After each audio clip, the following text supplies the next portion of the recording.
What's up guys, it's Dan from Techno DC and today's video is the review of Apple's iPad Air. Now I've been using this since launch day, so it is around about getting on 6 months old now, because I think it came out in August, November time anyway. So I feel after using the device for so long that now would be the perfect time to review it, because I don't feel that you are able to fully review a device after only using it for a few weeks.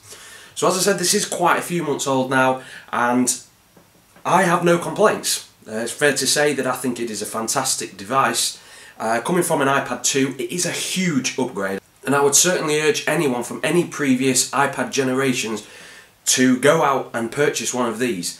Not only for the fact that it has some very good architecture inside that enables iOS 7 to run nigh on perfectly on the device itself, but it's also light and thin, and it just generally sets the standard and sets the bar for a lot of other tablets out there that are trying to compete with the iPad. So just having a quick run through of some of the specs of the iPad Air now. Do excuse me because my notes are below the camera. It is running an A7 64-bit chip with an M7 coprocessor. So you effectively have one of the latest chips out there running iOS 7. Now on the iPad Air, iOS 7 doesn't seem particularly resourceful. It doesn't seem like it has to struggle to use and make a lot of use of the architecture that is built inside the iPad, whereas on my iPad 2 that I had previously to this, you would find that things would become very laggy in it, and it would take a bit of time for anything to actually, if you drag down the search bar for instance, you would find that it would take a little bit of time just to actually show the search menu. It is a 9.7-inch display across, obviously, which is an LED and it's an IPS display, and obviously it's Retina because it's Apple, which is running 2048 by 1536 pixels. Again, a very high resolution display, and I think I would personally struggle to go to anything that isn't a Retina display now. Like even my iPhone looks incredible, this looks incredible, and when I use some of the cheaper tablets, it doesn't look incredible. The factor about this is that it weighs just £1. That is nothing. Just £1. A device that you can literally hold and it feels like you are holding nothing. Really does. If you opt for the 3G/4G version, it is a little bit more at £1.05. Again, no major deal. It's not going to be a deal breaker for anyone who does want the 3 or 4G version. The main thing about it is that it is only 7.5mm thick, or thin, however you like to say it, half full, half empty type of thing, which in layman's terms is 0.29 inches.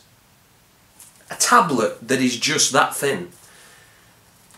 There's a lot of people say it, and I suspect you do need slightly average, larger than life hands, but you can hold it in one hand. That wasn't possible with my iPad 2, you know, I can with this, and the main reason for that is the fact that this is a blown up version of the iPad mini. As you can see, the bezels down the side here are a hell of a lot thinner than what they used to be compared to the previous generations of the iPad. The bezels at the top are roughly the same sort of size, and you obviously have your standard home button here at the top with your front-facing iSight camera. It is also worthwhile noting that this does have full 802.11 A, B, G and N, and it also works on dual band Wi-Fi, which is something that we have here at the Techno DC headquarters. We have a 2.4 and a 5 GHz router, so I can simply set the iPad Air on the 5G side of things, and the internet connection, or the Wi-Fi connection should I say, is incredibly stable. Like, fast, no interference, like you get on 2.4. Most people probably won't know the difference. Speaking a little bit more about the camera, you do have a 1.2 megapixel front-facing iSight camera, and then on the rear you have a 5 megapixel rear-facing camera, which, to be fair, for a tablet takes fantastic image quality. The pictures are very good. You do need to be in a relatively well-lit area to take a picture, and it does struggle in low light conditions, but guys, it's a tablet. It's not designed to be a phone. If I want to go out and take a professional picture, then I'll use my Nikon D3200, which I'm recording with now, or my iPhone. It does also take full 1080p video, again very nice for a tablet, and again video quality is very good. The sound quality is also impeccable as well, because the main reason for this is this iPad Air is fitted with two microphones, one on the top and one on the rear. Fantastic thing about that is that when you are on a FaceTime call, you are using the top microphone. When you are recording video from the rear facing camera, you are using the back microphone, but it does use them simultaneously. The other main massive feature about the iPad Air is the battery life. I probably only charge this thing once a week, and I wouldn't say I'm a massively heavy user of it, but I use it at least 2, 3, maybe 4 times a day. Once in the morning, once at night, and then maybe again before I go to sleep. And the fact that it only takes one charge per week means that this is possibly fitted with one of the best batteries in the world. Not only that, but the fact that iOS 7 makes full use of its capabilities of power management to increase the overall battery life up to 3 hours more than the iPad 4. Some people have reported a 13-hour life on this before it needs recharging, and I can agree with them. In fact, the standby times on these are impeccable. On the Wi-Fi version, if you go to bed with 90%, you will wake up with 90%. The 4G version, if it's downloading packets of data overnight, then you may find that it might use a little bit more. But that's pretty incredible. If you was to look at an Android device, you would find that overnight it would easily use more battery than nothing. I don't understand what it runs on. It must have something in there. Maybe a very small mouse or something. And the other major point that sold this for me is the fact that the iPad Air now has stereo speakers. And for a tablet, they sound pretty good. The only downside for this for me is that I wish the speakers were at each end. So when you are using this in landscape mode, all your sound is coming from this side rather than the top. Even with Apple's amazing design, I'm sure they could fit some fairly invisible speakers on the front of the case, just something so as you're watching a film in landscape mode that you've got sound coming straight at you rather than at the side, and only on this side for that matter.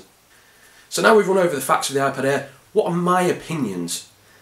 I think it's a fantastic device, and I would urge anyone to go out and at least try it if you are on the market for a new tablet.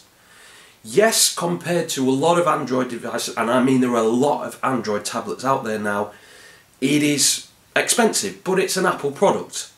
It's made from some of the finest materials you will find out there, and it's running, I would say, a pretty good operating system. Not everyone will agree, and a lot of people prefer iOS 6 to iOS 7, but I think as an operating system itself, it is pretty fantastic.